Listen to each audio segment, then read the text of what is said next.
Chapter 4. Rahim.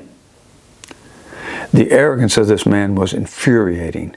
He purposely rubbed his current superiority against us like salt into an open wound.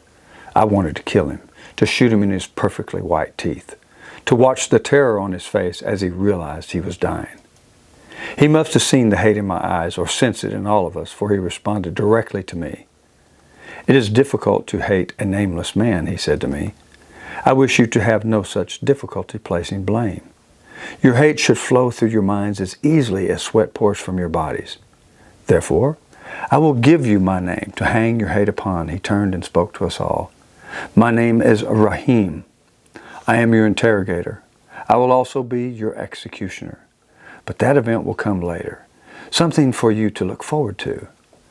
First, I must gather my information. It may surprise you what I am interested in obtaining from you, not what you think. I could care less about your troop movements. It matters not to me where your supply lines are. Neither do I care to know what your operation names are, or even what they entail. No, I am only interested in your leader's character," he revealed, and smiled at the sergeant major. Almost as one, the insurgents around the room began to smile a knowing smile. Again, I had the feeling ours was not the first time. "You see," Rahim said, walking in a slow circle around our sergeant major, "I view you all as infidels.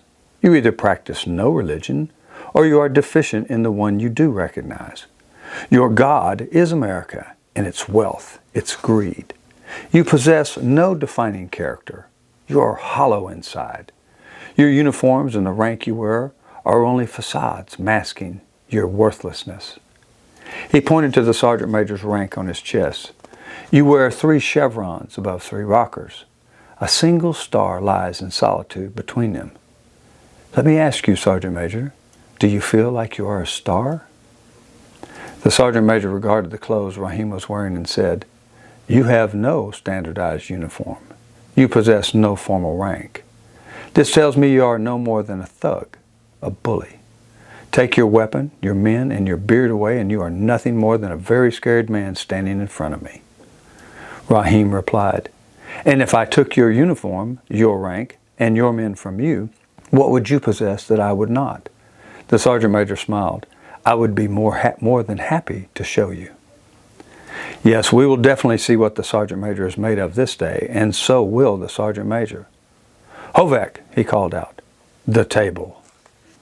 The small man turned and walked briskly out of the room, and returned less than a minute later with a sturdy, scarred table, and placed it between Rahim and the sergeant major. Another man also left and returned with a single chair and placed it behind the sergeant major. "Sit, please," Rahim ordered. The sergeant major sat, but never let his eyes leave Rahim's. "Tell me, Sergeant Major, have you ever been shot with the .44 pistol?" "Several times. Have you?" he replied. Rahim smiled. "Ah, you have wit. I like that. In fact, I like you very much, Sergeant Major. Do you believe that?" The sergeant major also smiled. "I do." "Really? Why do you believe me? What's not to like?" Rahim laughed long and hard. Finally, he ceased laughing and pulled out his .44 and pointed at the sergeant major.